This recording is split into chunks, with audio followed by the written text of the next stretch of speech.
Social networks, which is pretty much the pin-up of social media, enables individuals to become part of online communities who share interests or activities. Users upload details about themselves and form connections with friends, colleagues and acquaintances, keeping in contact with them through inbuilt messaging and sharing functionality.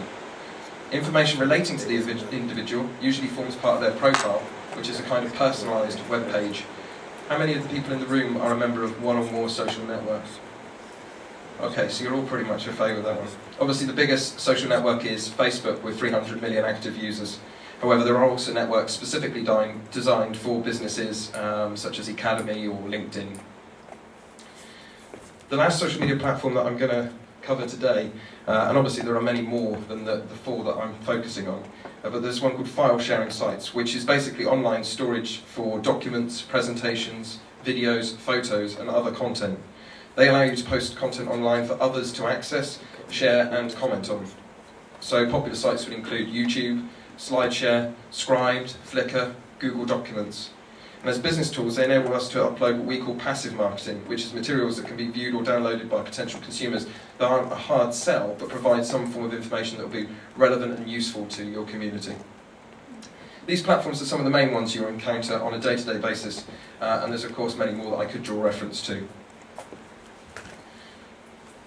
With such easy access to self-publishing tools, controlling our marketing message has become an impossibility, and at best we can seek to manage it. We need to know where the conversations about our company or our industry are occurring and engage positively with those taking part. After all, not taking part in the conversation or ignoring it will not stop it taking place. Those conversations are already started and already going on. So where do you start? Well, listening is the first step.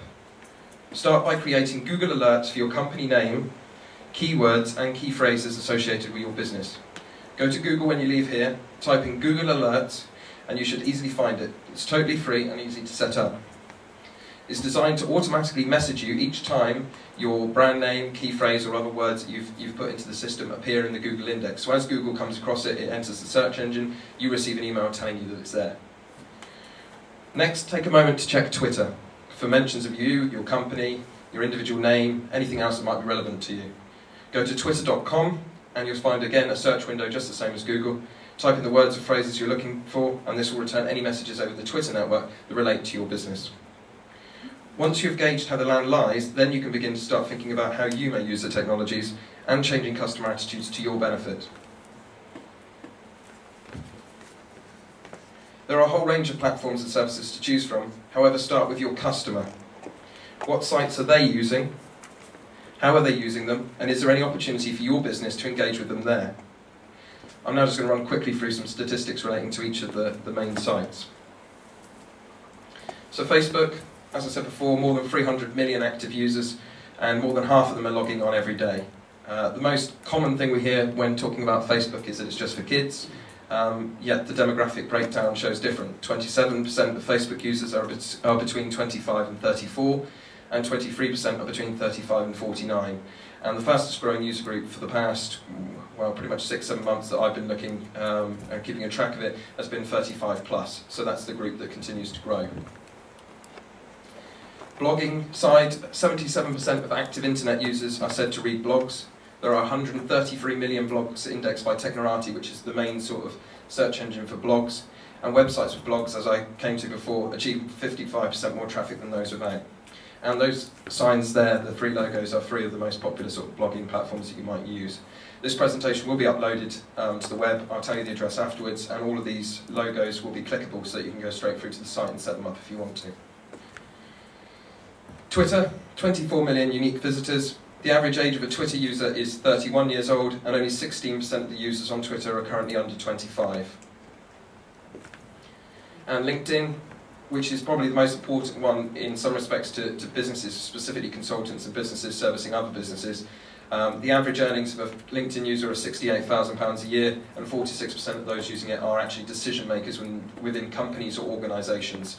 All the Fortune 500 companies in the US are now listed on LinkedIn, and it works pretty much like putting your CV online.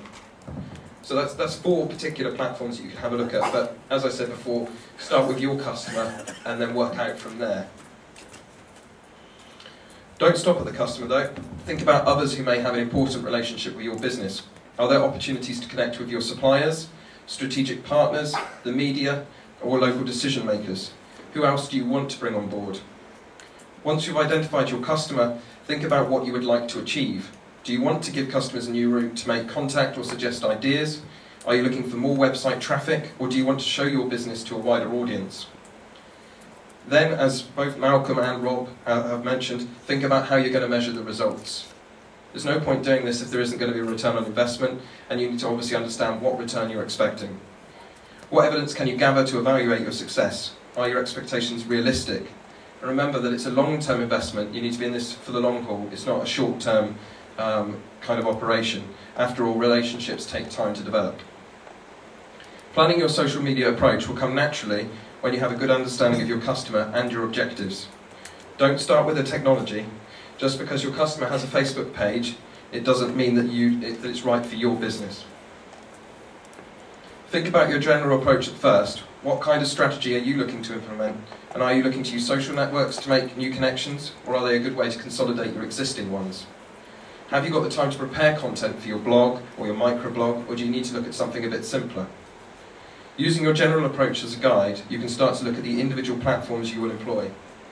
Put together a full plan of which sites you intend using and how much time you will dedicate to each of them. Ensure that your choices match your wider company strategy.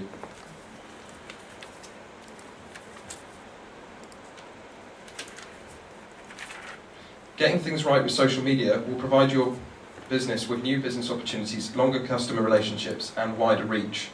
More importantly, it can mean lower costs and increased marketing effectiveness, leading to a healthier bottom line for your business.